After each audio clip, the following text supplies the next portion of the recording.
Hello everyone, I am Mariana and I am going to present you an also common white girl's life, and that's me. I will tell you the story of my life since the day that I was born until now, and I will talk about the 10 most important events in my life. First, I was born here in Chihuahua, Chihuahua on February 15 of 1997. I'm the fourth child in my family, but unfortunately my siblings passed away and I never get to meet them, so technically I am an only child.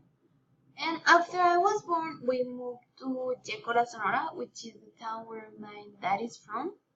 In my first years, we were really happy. I mean, I live in a beautiful small town in the middle of the forest in Sonora, so it was great. And I couldn't have asked for a better childhood than the one that I had. So I have a few pictures to prove it. In the middle, there is Aritza. She's one of my bestest friends. We've been friends since the age of 7, so we have many memories together. In the corner, that's me. I know that I look like a little Chinese boy, but it's not a Chinese boy, it's me. And there is a family picture with the one day we went to have dinner in New Mexico. We were in El Paso, and we wanted to have dinner in New Mexico, so we did. And finally, that's a picture of my dad and I taking a nap.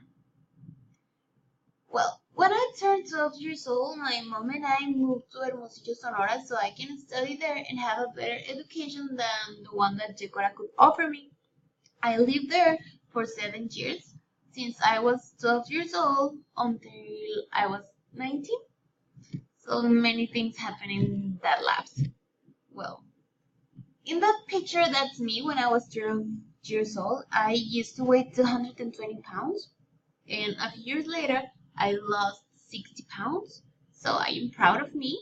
And I started boxing. I really do love it, so that's why there is a picture of me in sparring.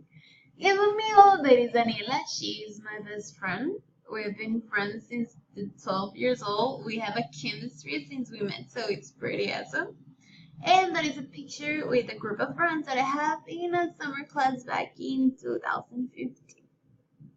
Well, I'll tell you a little bit about my first heartbreak because it really left a mark on me. I mean, I was 16 and I was in love with a boy who just wasn't worth it, and it cost me my mental health and my reputation. That was the day when I started to struggle with depression. A few months later, I started working because we were in some sort of crisis, and I worked so I can help my parents to pay rent and all the other expenses that needed to be paid.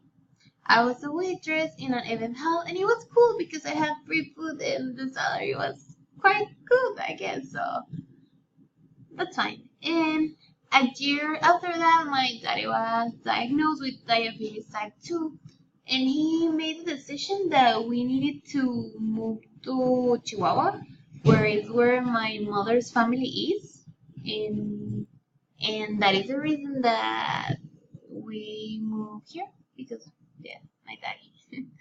Well, when we moved to Chihuahua, I was in a really dark place, and I adopted my pet Quesadilla. She's the love of my life. She helped me, went through a lot of things, so I don't know what I would do without her. And a few months after that, my grandmother passed away, and that was the saddest day of my life. It was 2 years ago, but it hurts as if it was yesterday, and I'm sad because I couldn't spend more time with her. Later, I was in a toxic relationship. Actually, I was engaged, but it was a really abusive relationship. I was abused physically, verbally, and everything, so thank God we broke up, really. And after that, I started volunteering in Conquistando Sonrisas, which is an association who helps children with cancer, and I don't know what I could do without them. That's my family back there. Okay, well, in conclusion, if I didn't go through all of this, I wouldn't be the half of the person that I am now. It's been a long and a hard road, but here I am. Life has taught me that I can endure everything and overcome everything that it throws at me. It has made my heart a full metal one. Thank you so much.